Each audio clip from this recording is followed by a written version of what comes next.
2, a partir do versículo 18. Eclesiastes 2, do 18 ao 26.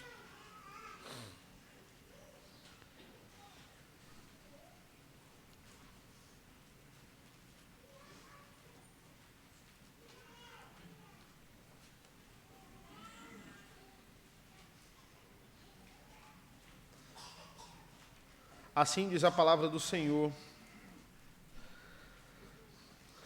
Também aborreci todo o meu trabalho com que me afadiguei debaixo do sol, visto que o seu ganho eu havia de deixar a quem viesse depois de mim. E quem pode dizer se será sábio ou estulto? Contudo, ele terá domínio sobre todo o ganho das minhas fadigas, e sabedoria debaixo do sol, também isso é vaidade. Então me empenhei porque o coração se desesperasse de todo o trabalho com que me afadigara debaixo do sol. Porque há homem cujo trabalho é feito com sabedoria, ciência e destreza, contudo deixará o seu ganho como poção a quem por ele não se esforçou. Também isto é vaidade e grande mal. Pois que tem o homem de todo o seu trabalho e da fadiga do seu coração, em que ele anda trabalhando debaixo do sol? Porque todos os seus dias são dores e o seu trabalho desgosto. Até de noite não descansa o seu coração, também isto é vaidade. Nada há melhor para o homem do que comer, beber e fazer que a sua alma goze o bem do seu trabalho. No entanto, vi também que isto vem da mão de Deus. Pois separado deste, quem pode comer ou quem pode alegrar-se? Porque Deus dá sabedoria, conhecimento e prazer ao homem que lhe agrada, mas ao pecador dá trabalho, para que ele ajunte e amontoe, a fim de dar àquele que agrada a Deus. Também isto é vaidade e correr atrás do vento. Oremos.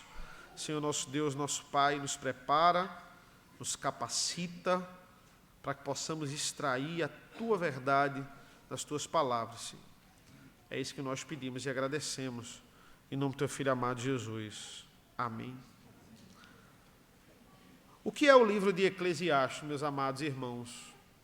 O livro de Eclesiastes é um grande livro de pesquisa. É um livro onde o pregador, como ele se intitula, nós sabemos que é o rei Salomão, ele vai tentar achar algo que preencha o seu coração nesse mundo. E como ele vai dizer, é uma expressão muito comum no livro de Eclesiastes, nesse mundo debaixo do sol. Algo que ele possa dizer assim, pronto, preenchi o meu coração, ou pronto, isso aqui, sem Deus, se eu tiver isso aqui e não tiver Deus, eu vou ser uma pessoa feliz. Ele vai atrás disso aí. Será que existe algo que eu posso afirmar? Eu não preciso de Deus se eu tiver isso. E o livro, como eu falei, é esse trabalho de pesquisa. Aqui Salomão, ele está velho, e ele vai relembrando e falando de tudo que ele já provou nesse mundo, de todas as modalidades. E o que ele conclui? Ele conclui que tudo é vaidade. Vaidade, como bem sabemos em Eclesiastes, é algo passageiro, algo efêmero. Aqui é traduzido literalmente como revel ou abel. Abel significa vapor. Vaidade aqui é vapor. Tudo é vapor. É irônico o nome de Abel se chamar vapor pela brevidade da sua vida, enquanto um se chamava adquirido do Senhor, Caim, o outro se chamava Abel, vapor, vaidade. E dentre as várias modalidades apresentadas por Salomão, hoje, eu escolhi aqui para falar para os irmãos, ele vai falar sobre trabalho. É disso que o nosso texto aqui, ele se trata, ele falou inicialmente, não é? Quando a gente vai para o capítulo 1, ele fala sobre a vaidade do tempo, ele fala sobre, e ele volta a falar de tempo no capítulo 3, mais específico.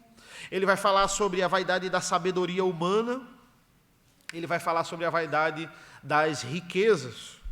E agora, no final do capítulo 2, ele foca no trabalho. Existe algo interessante no trabalho. Porque o trabalho é algo tão fascinante. Eu diria que nada descreve tão bem o livro de Eclesiastes quando ele fala de trabalho. Porque é no trabalho onde nós encontramos prazer e frustração ao mesmo tempo. É no trabalho onde nós encontramos alegria e tristeza ao mesmo tempo. O mundo sempre remete trabalho a sofrimento. Tem músicas que dizem assim: eu não nasci para trabalho, porque eu não nasci para sofrer. Confúcio, ele vai dizer o seguinte sobre o trabalho: escolhas o trabalho que goste e não terás de trabalhar nenhum dia da sua vida. E quem trabalha no que gosta, sabe que não é bem assim. Mesmo trabalhando no que gosta, muitas vezes cansa e é enfado. O maior símbolo televisivo anti-trabalho do mundo é o Seu Madruga. E num certo episódio ele vai dizer: não existe trabalho ruim, o ruim é ter que trabalhar. A tecnologia nos dá a oportunidade de trabalhar menos, seja do controle remoto a um programa em que faz todos os cálculos para você. E se nós pararmos para pensar, o que é a vontade de ganhar na loteria? Por que as pessoas querem ganhar na loteria? Porque simplesmente elas não querem trabalhar nunca mais. Por que você quer ganhar esse prêmio? Não, para nunca mais ter que trabalhar. Ou muitas vezes, quando você quer passar por um concurso público, você quer passar naquele concurso, para quê? Para ter que ganhar dinheiro sem ter que trabalhar. Muitas pessoas pensam isso, ou querem isso. Não, vai me dar estabilidade, quando necessariamente eu não precise trabalhar e eu vou ganhar aquele mesmo dinheiro fixo.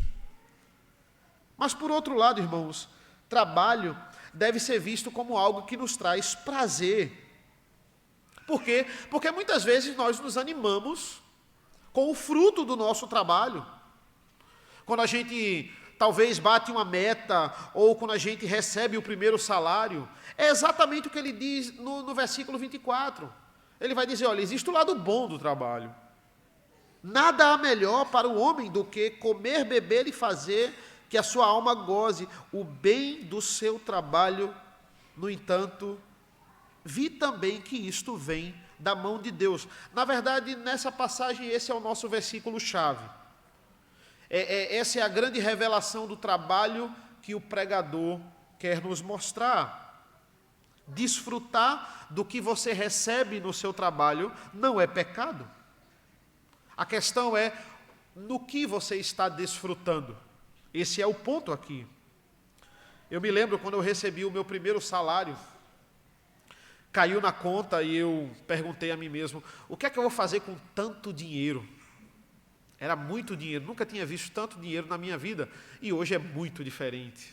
Hoje a gente conta cada centavo, já tem um destino certo. Mas hoje a gente vai analisar isso. O que Salomão quer nos ensinar é por que o trabalho é tão frustrante e proveitoso ao mesmo tempo. Tão agoniante muitas vezes, mas agradável ao mesmo tempo. Como isso é bom e ao mesmo tempo é vaidade. É isso que ele quer nos mostrar. E entenda, os versículos anteriores, o que é que Salomão ele vai falar? Ele vai falar sobre a morte. A triste realidade do ser humano lidar com a morte. E ele conclui o seguinte, ele vai dizer: olha, não importa o que você faça, se você é muito inteligente ou você é muito tolo, o inteligente e o tolo, eles morrem. Essa é a conclusão dele. Se a gente observar, por exemplo, versículo 15 do capítulo 2, ele vai dizer aqui: pelo que disse eu comigo, como acontece ao estulto, assim me sucede a mim. Porque, pois, busquei eu mais a sabedoria, então disse a mim mesmo que também isso era vaidade, isso era vapor.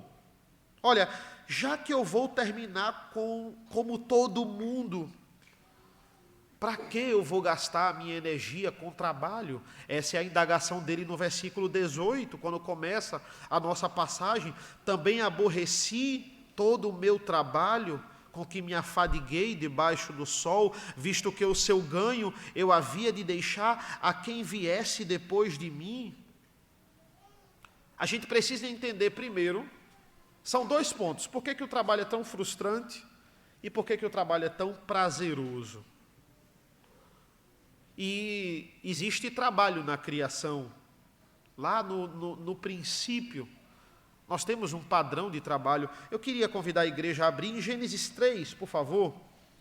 Gênesis 3, a partir do versículo 17. Olha o que diz a palavra de Deus.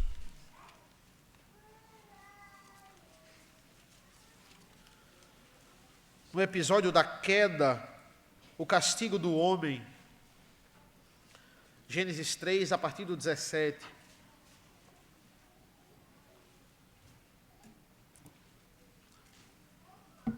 Vai dizer assim: e a Adão disse, visto que atendesses à voz da tua mulher e comesse da árvore que eu te ordenara que não comesse, maldita é a terra por sua causa, em fadigas obterás dela o sustento durante os dias da tua vida. Ela produzirá também cardos e abrolhos, e tu comerás a erva do campo. No suor do rosto comerás o teu pão, até que tornes a terra, pois dela foste formado, porque tu és pó e ao pó tornarás. Entenda, diferente do que muitos concluem aqui, erradamente, no capítulo 3 de Gênesis, o trabalho não é o resultado da queda. Diz assim, olha, porque o homem pecou, ele agora vai trabalhar. Não, já existia trabalho antes. O mandato do homem cuidar do jardim, cultivar o jardim, é antes da queda. Mas esse trabalho antes da queda era 100% proveitoso, 100% útil e sem pecado. Agora a terra não dá mais o seu fruto facilmente. Ela resiste ao domínio do homem. Vai ser mais difícil. Você vai conseguir, como antes da queda, mas você vai conseguir com muito suor. A terra não vai mais se abrir tão facilmente para você. A queda torna o que era fácil, difícil. Por isso que o trabalho é aflição também. Essa é a conclusão do pregador aqui em Eclesiastes. Voltemos para o nosso texto, aqui na nossa passagem, no versículo 19, vai dizer: e quem pode dizer se será sábio ou estúpido?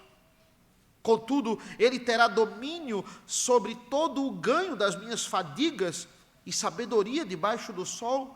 Também isso é vaidade. Ele conclui nos versículos anteriores que ele vai morrer. E alguém vai ter que cuidar daquilo que ele plantou quando ele morrer. E ele diz, olha, não tem como eu garantir se a pessoa que vai cuidar daquilo que eu plantei é sábia ou tola.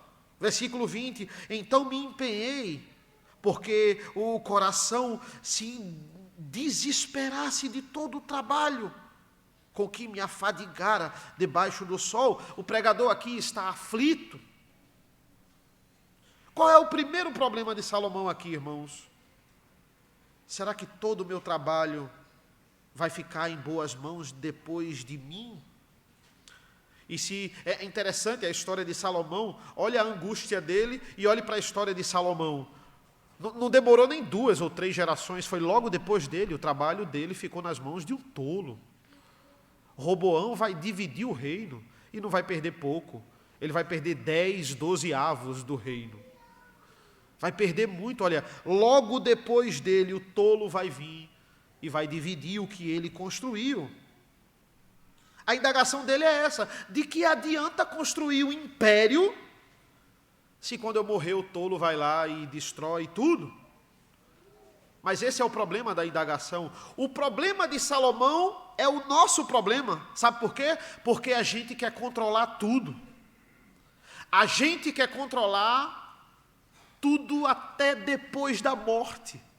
A gente quer controlar as coisas até lá do nosso túmulo. Salomão está dizendo, se você está querendo segurar firme o seu legado, você está querendo segurar fumaça. Você está querendo segurar vapor. Isso é vaidade. Sabe qual é a dura realidade da sua vida e da minha vida? Alguém vai estragar o seu legado. Pode demorar 1, 2, 3, 10 gerações, mas não tem como a gente controlar isso.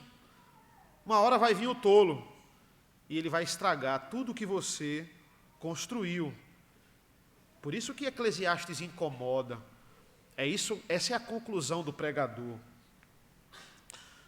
Já parou para pensar que trabalho é algo muito fascinante na sociedade? A segunda pergunta que alguém faz para você quando lhe conhece é: qual é o seu trabalho? Primeiro é o seu nome, depois o seu trabalho. Veja qualquer reportagem na televisão, na internet ou em algum documentário, vai aparecer o nome da pessoa e embaixo o trabalho, a profissão. Por que as pessoas querem saber o nosso trabalho? Porque isso é status. Muitas vezes a gente pensa erradamente, eu preciso daquele trabalho tal para que as pessoas me admirem. Se eu tiver o trabalho tal ou aquele cargo, as pessoas vão parar de zombar de mim, elas vão ter um respeito por mim. Entenda como isso é errado. Nós tendemos a colocar o nosso valor na nossa ocupação, mas a primeira coisa que a gente precisa entender é que nós não somos o nosso trabalho. E muitas pessoas, até crentes, passam a idolatrar o trabalho. Olha o que é que diz o versículo 22. Pois que tem o homem de todo o seu trabalho e da fadiga do seu coração, em que ele anda trabalhando debaixo do sol. O que Salomão está dizendo para a gente aqui é que é penoso trabalhar, é penoso conseguir um emprego. Quem já ficou desempregado sabe da angústia que é, olha, alguém que sabe de uma notícia de, olha, vai ter uma demissão aí de algumas pessoas, e aí você não sabe se você vai ficar até o final do mês. É dessa angústia que o pregador, ele está falando aqui. Eu não sei se vocês se identificam, mas apenas o cansaço, ele não às vezes ele não é nem físico, é um cansaço mental. São coisas que no trabalho apertam o nosso coração. Discussão com algum colega do trabalho, incompreensão do chefe. Tudo isso é exaustivo, tudo isso nos leva a um cansaço mental. Olha o versículo 23, porque todos os dias são dores e o seu trabalho desgosto, até de noite não descansa, e o seu coração, descansa o seu coração, também isto é vaidade. Eu não sei se você já passou por isso que Salomão está falando aqui. Quantas vezes a gente fica passando aquela discussão do trabalho no nosso travesseiro, na nossa cama, na hora da gente descansar, a gente está pensando no que a gente deveria ter falado para aquela pessoa quando disse aquilo no trabalho, ou muitas vezes você vai ter uma reunião importante no outro dia, e aí você fica, olha, eu tenho que passar essa reunião, deixa eu pegar meu celular aqui, tem que ver a agenda, eu tenho que organizar. Você está no seu ambiente de descanso, mas você não descansa. É isso que ele está dizendo. De noite até de noite não descansa o seu coração, também isto é vaidade. Muitas vezes as pessoas dizem, olha, que trabalho chato, eu não aguento mais. Você está naquele trabalho, muitas vezes não era nem por falta de opção no mercado, é porque você quis aquele trabalho, porque você ia ganhar muito dinheiro, e agora você talvez ganha muito dinheiro, mas você não gosta daquilo ali. Muitas vezes essa é a frustração de muita gente. E você queria aquele trabalho para ficar, talvez, viajando por uma semana, todo ano, viajando nas suas férias, e muitas vezes o único momento bom que você tem no ano é aquela viagem. E essa é a angústia de muitas pessoas. Parece triste, mas esse é o sentimento que eu quero passar para vocês, porque é o sentimento do pregador aqui. Até o versículo 23, ele está mostrando que trabalho é só angústia, e a ansiedade do trabalho. Não é apenas eu que dependo disso, é a minha família. Eu preciso estar nesse trabalho, é o futuro da minha família. Tudo depende do meu trabalho. E entenda, isso pode nos motivar por um lado a trabalhar, mas isso também pode ser um ídolo. Ninguém depende de você. Entenda isso. Você não depende de você. Você e a sua família dependem de Deus. Jogue a sua ansiedade debaixo da vontade de Deus. Muitas vezes somos assim, e não é errado pensar assim. A gente não teve tanta oportunidade na infância, muitas vezes a gente não teve nada, e o que é que a gente quer quando é adulto e tem filhos? Que os nossos filhos tenham uma oportunidade que talvez a gente não teve. E a gente pensa em guardar algumas coisas para os filhos e dizer, não, eu vou tornar a vida dele pelo menos mais fácil do que a minha. Pelo menos ele já vai começar com uma poupança ou com algum patrimônio. Isso não é errado e isso não é pecado, mas a idolatria ao trabalho pode partir daí. Para você querer deixar o melhor para os seus filhos ou querer dar mais conforto para a sua família, você passa a não parar de trabalhar. Você coloca o trabalho como centro da sua vida. Ou começa a dividir cristianismo com o trabalho. Muitas pessoas pensam isso. Olha, uma coisa é o meu trabalho, pastor, outra coisa é a igreja, porque não tem como eu ser crente no meu trabalho.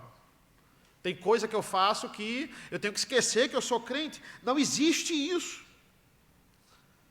Eu passo a idolatrar múltiplos deuses, e um desses deuses é o trabalho. Olha que interessante a conclusão dele no versículo 21.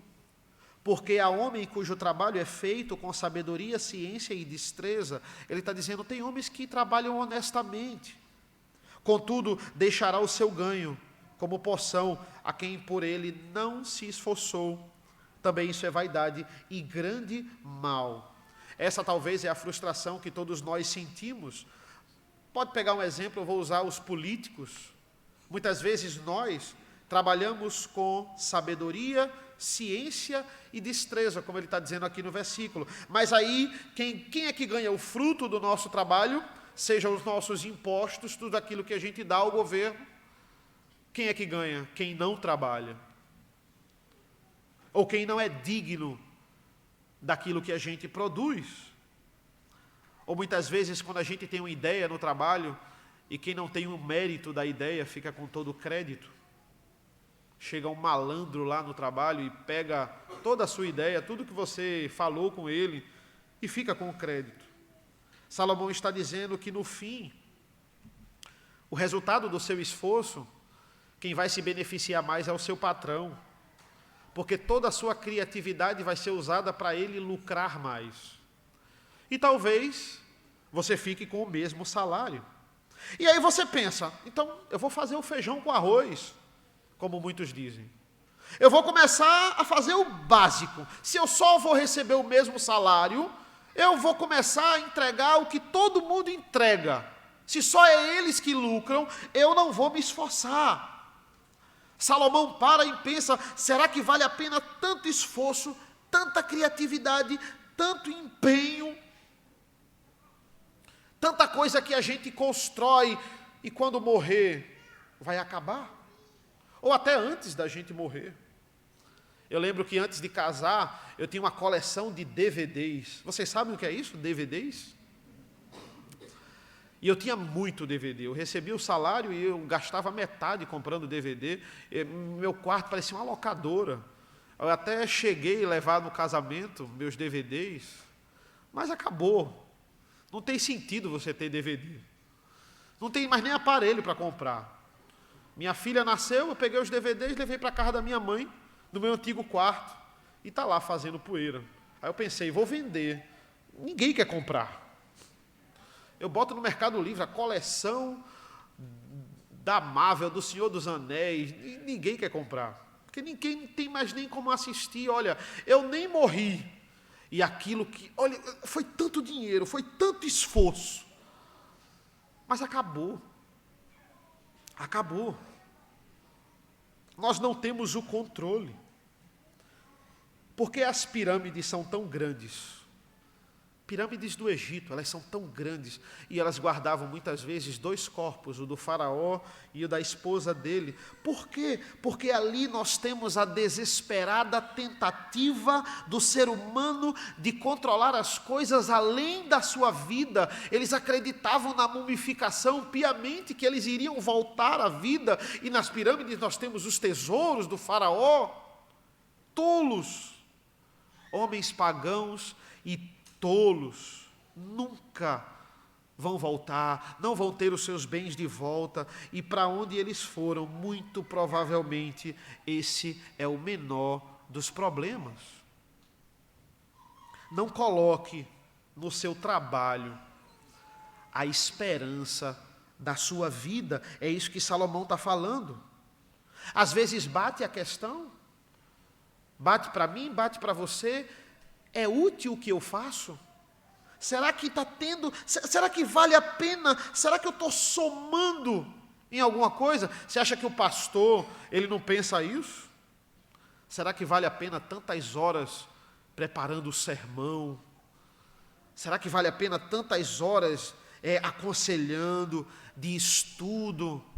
Será que vocês estão ouvindo ou vocês estão educadamente balançando a cabeça, mas pensando em outra coisa, não estão nem aqui? Por isso que Salomão reflete sobre isso.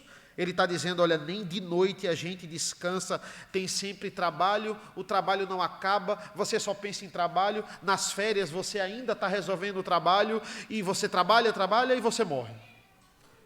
Muitas pessoas são assim. Se a sua vida for só trabalho, você só vai encontrar vaidade, você só vai encontrar vapor, fumaça. É triste. Até o versículo 23 é triste. Mas aí vamos falar sobre o outro lado do trabalho. A partir do versículo 24, ele vai dizer assim, e o versículo 24, como eu disse, é o nosso versículo-chave. Nada há melhor para o homem do que comer, beber e fazer que a sua alma goze o bem do seu trabalho. No entanto, vi também que isto vem da mão de Deus. Pois, separado deste, quem pode comer ou quem pode alegrar-se? Agora, temos esse outro lado. Apesar de ser penoso, Salomão está dizendo que é prazeroso. Apesar de toda angústia, nós temos o prazer no trabalho, temos o prazer no fruto do trabalho. Por que buscamos e achamos prazer no trabalho? Porque somos a imagem de Deus. E Deus trabalha. Deus trabalha muito. Deus nos dotou de criatividade e de vontade de trabalhar. E junto com o trabalho, Ele nos dá um padrão de descanso. Ele vai dizer, olha, 6 dias você vai trabalhar. Mas um dia você vai descansar. Ele fez um padrão para que você equilibre trabalho e descanso. Se trabalharmos seriamente os 6 dias, não vai ficar trabalho sobrando para esse um dia que você não pode trabalhar. E se ficar, nós vamos estar preparados e programados para jogar esse trabalho para os outros 6 dias que vão vir, sem comprometer o dia do descanso. E a gente sabe que esse descanso não é dormir, não é o domingo que você vai tirar para dormir. Esse descanso envolve cultuar, envolve dedicar esse dia a Deus. Coisa que não dá para você fazer de forma tão plena, de forma tão completa, de forma tão central nos outros dias. Primeiro, porque Deus determinou esse dia específico para que a gente faça isso o primeiro dia da semana. E segundo, porque nos outros você precisa trabalhar. Esse é o padrão. Jesus disse, meu Pai trabalha até hoje, e eu também. Você e eu, nós fomos feitos para trabalhar, para colocar em prática tudo o que Deus lhe deu. Deus lhe deu saúde, Deus lhe deu criatividade, Deus lhe deu talento, Deus lhe deu força e coragem. E é importante você trabalhar e, o que Salomão está dizendo, contemplar o fruto do seu trabalho. E não importa a profissão ou vocação, você honra a Deus não apenas sendo pastor ou missionário. Você honra a Deus na profissão que Ele escolheu para você exercer. Disse a vocês que eu colecionava DVDs, né? Tem um filme muito bom chamado Carruagens de Fogo, clássico, ganhador de Oscar. 1900, até anotei aqui, 1981. E eu gosto da história de Carruagem de Fogo porque é um protagonista que é meio polêmico, mas ele deixa de ser missionário para ser corredor, para correr nas Olimpíadas. E ele tem, a sua família, ela tem uma trajetória de missionários e ele opta por deixar a vida de missionário para depois, porque ele recebe a oportunidade de correr nas Olimpíadas. E ele está discutindo com a irmã dele. E é interessante um diálogo que ele fala, no final da discussão, ele diz para ela: Deus me fez rápido, e quando eu corro, eu sinto o seu prazer. Desistir seria um desacato, vencer será honrá-lo. Eu gosto desse diálogo. Por quê? Porque a sua tarefa, irmãos, a sua tarefa pode ser a mais invisível possível. Não importa, palestrar ou trocar lixo, julgar ou entregar jornal. Fazer bem feito é honrar a Deus. E não fazer é um desacato. Deus tem prazer em ver seus filhos e filhas criados à sua imagem, realizando tarefas diversas para a sua glória. É o que Lutero vai dizer. Lutero vai dizer assim: o mundo todo deveria servir a Deus, não apenas a igreja, mas o lar, a cozinha, o porão, a oficina, os campos.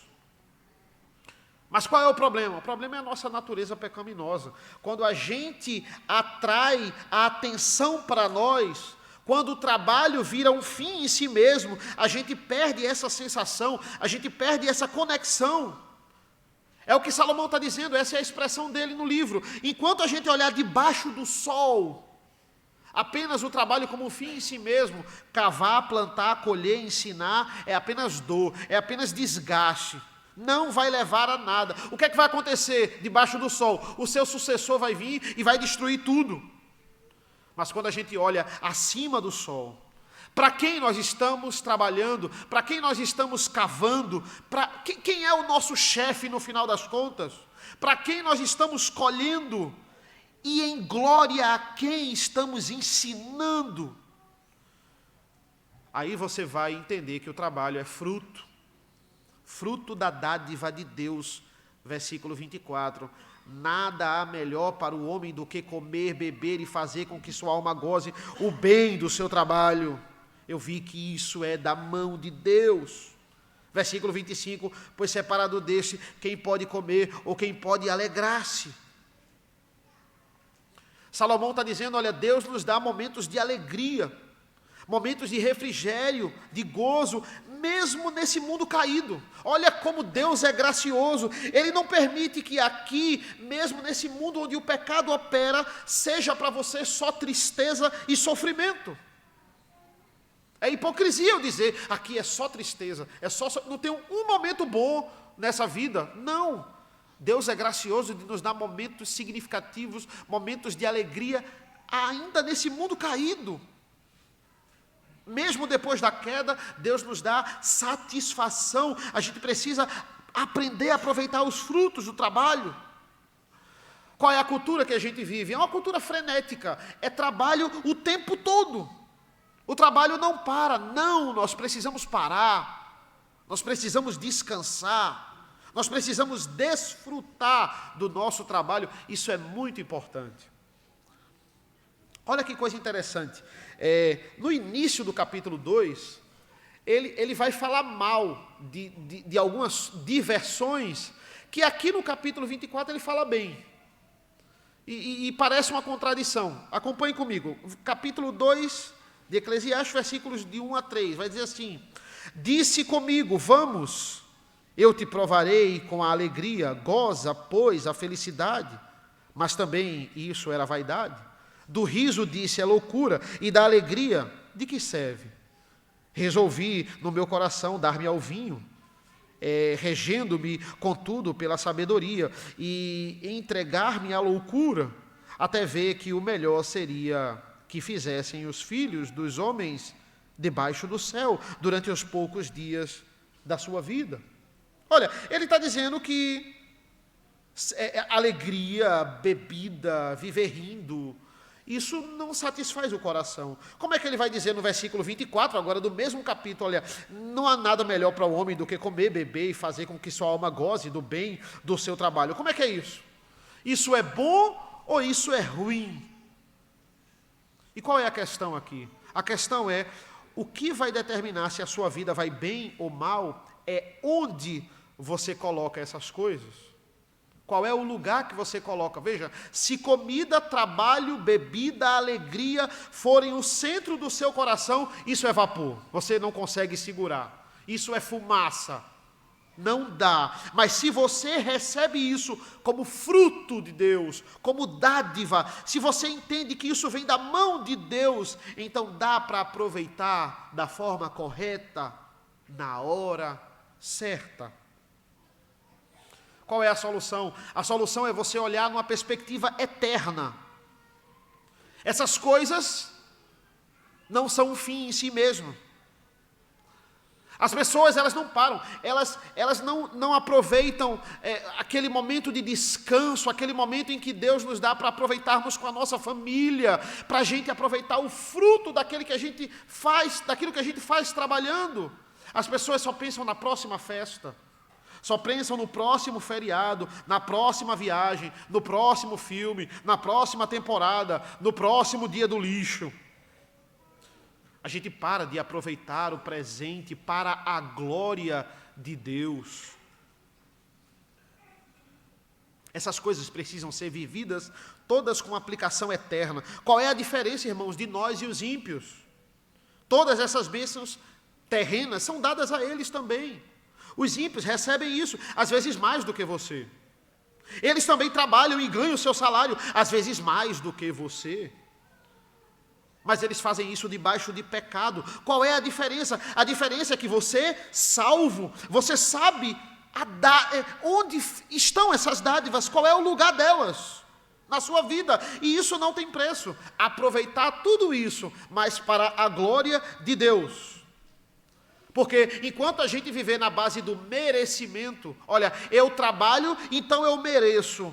Eu não vou olhar nada que eu recebo como dádiva de Deus. O que é que você está tentando fazer? Você está tentando segurar vapor com as mãos. Isso é vaidade. Muitas pessoas fazem isso. Olha, quando eu juntar esse dinheiro, ou quando eu tiver esse cargo, eu vou começar a aproveitar a vida. Não! O chamado é trabalho a vida toda, acompanhado de frutos, resultados de uma vida de trabalho. Nós nunca vamos parar de trabalhar. Se você se aposentar, e agora você vai se dedicar aos netos, e você vai se dedicar aos filhos, e você vai visitar cada um deles, isso é um trabalho. E é um trabalho muito importante. Você só vai mudar de trabalho, mas você nunca vai deixar de trabalhar. Você sempre tem algo a fazer neste mundo e no próximo. Nós não vamos ficar dormindo no céu, irmãos. Esse não é o descanso que Deus está falando. E você tem o privilégio que não é muita gente que tem, de ter a alegria da salvação. E Deus te dá ainda mais, porque Deus é muito gracioso. Ele te dá a oportunidade de aproveitar a vida já nesse mundo caído. É isso que Deus faz. Por último, irmãos, versículo 26 vai dizer assim: porque Deus dá sabedoria, conhecimento e prazer ao homem que lhe agrada, mas ao pecador dá trabalho, para que ele ajunte e amontoe, a fim de dar àquele que agrada a Deus. Também isto é vaidade e correr atrás do vento. Eu acho interessante essa ideia. Ele está dizendo assim, essa é a lógica dele. No fim das contas, Deus usa o seu patrão, ou político descrente talvez, para lhe dar trabalho, a fim de você usar este trabalho, que o ímpio lhe deu muitas vezes, para a glória de Deus. E o seu patrão, o que é que ele pensa? Ele pensa, eu estou lucrando em cima dele. Mas ele nem imagina que antes disso, Deus está usando ele para lhe abençoar com o trabalho, para você usar esse trabalho para a glória de Deus. Essa é a lógica de Salomão aqui. Se você foi comprado por Cristo, se Ele morreu por você, se Ele ressuscitou por você, o resultado do seu trabalho é ver como esse mundo funciona diferente para você. O que para o descrente é canseira e enfado, para você é vocação. Os frutos não são ídolos. A gente coloca o fruto no seu devido lugar e coloca Deus como centro, porque essas coisas são apenas resultados. E quando a gente entende isso, os frutos, as coisas boas se tornam ainda melhores. A comida vai ficar melhor, a viagem vai ser melhor, a praia, o namoro, a bebida, as férias. Tudo isso sendo usado para a glória de Deus. A gente precisa parar de acordar, meus irmãos, com depressão na segunda-feira. A gente é assim, a gente está aqui no culto, a gente está feliz, amanhã a gente de manhã está em depressão. Por quê? Porque começou a segunda-feira e começou mais uma rotina de trabalho. Nós cristãos não podemos viver nessa perspectiva. Imagina, as pessoas só vivem 2 dias na semana, o sábado e o domingo. Só fica alegre, é o famoso sextou, né? Só fica alegre na sexta, porque no outro dia é sábado e domingo. 5 dias na semana é tristeza, é depressão. Não, nós vivemos um dia de cada vez, para a glória de Deus. Você precisa ter alegria na segunda, na terça, na quarta. Tudo para a glória de Deus. Nós cristãos somos os mais aptos a apreciar o mundo, porque somos os únicos que podemos entender o lugar e a hora de cada um desses prazeres. Os donos do mundo, aqueles que se acham os donos do mundo, os desonestos, os corruptos, aqueles que pegam atalhos, que mentem, que inventam, eles não são os donos do mundo. Paulo vai dizer lá em 1 Coríntios capítulo 3, ele vai dizer: portanto, ninguém se glorie nos homens, porque tudo é vosso.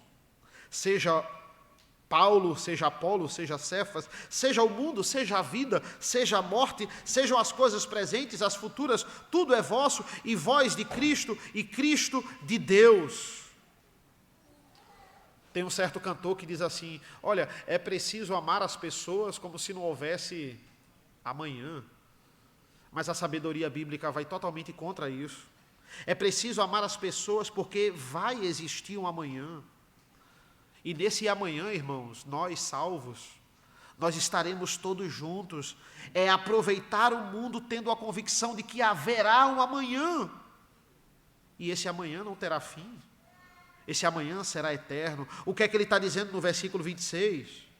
Ele está dizendo que até o trabalho que os ímpios produzem, achando que é para ter lucro próprio, é para o benefício dos salvos, é para o nosso benefício, porque Deus usa até o ímpio para nos dar a oportunidade de trabalho.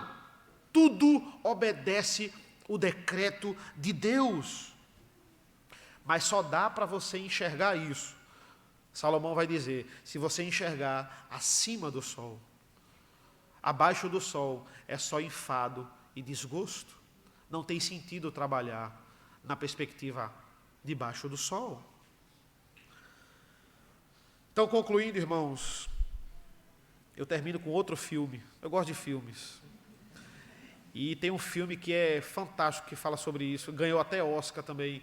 Onde os fracos não têm vez. Na tradução literal é assim: isso não é lugar para homens velhos. Filme muito bom, que fala de um xerife que está atrás de um assassino, só que esse assassino é algo que ele nunca viu na vida, é um homem truculento, é um psicopata, a forma como ele mata as vítimas, é um homem extremamente perigoso. E eu já vou adiantar aqui para vocês, vou dar só de spoiler, né? O final é frustrante, porque o assassino não é pego, e simplesmente o xerife, que já tinha pego tanto bandido, ele vai ter que se aposentar. Ele entende o quanto ele está velho o quanto ele está limitado e ele não tem mais saúde para ir atrás de um bandido como esse. Ele precisa se aposentar e ele precisa passar para outro xerife, uma pessoa mais nova, com mais tempo, mais experiente. O filme é frustrante, porque a gente sempre gosta de ver o bandido sendo preso, mas ele é proposital para nos fazer refletir sobre isso. Ele mostra, olha, como a vida é breve e como vai chegar uma hora que a gente não vai dar mais conta. A gente vai precisar passar para outro e a vida continua. Nada depende de nós, meus irmãos. Não está nas nossas mãos. Essa é uma das verdades mais duras de lidar e ao mesmo tempo mais libertadoras que você pode ouvir em toda a sua vida. Achar que depende, que você depende, que as pessoas dependem de você e você depende de você, é fumaça, é vaidade. Sua família não depende de você, sua igreja não depende de você, nem você depende de você. Somos apenas um instrumento nas mãos do maior trabalhador. Esse trabalha por nós. Aprenda a receber nas mãos dele as boas dádivas com ações de graça, porque na verdade, meu irmão e minha irmã, está tudo consumado. A obra que você deveria se preocupar, que é a sua salvação, na verdade, Cristo diz, está consumado. E está consumado há mais de 2000 anos atrás. Amém? Amém. Vamos orar ao Senhor. Senhor nosso Deus, nosso Pai, nós te agradecemos, Senhor. Te agradecemos pelas palavras do pregador Salomão, que há tantos anos escreveu essas verdades inspiradas pelo Teu Espírito Santo, e que hoje é útil, que é 100% suficiente para as nossas vidas. Abençoa essa igreja, que nós possamos colocar o trabalho e todas as dádivas que o Senhor nos dá no seu devido lugar, e que o Senhor seja o centro de nossas vidas, seja o centro deste púlpito, centro desta igreja. Nos abençoa nesta manhã, em nome do Teu Filho amado Jesus. Amém.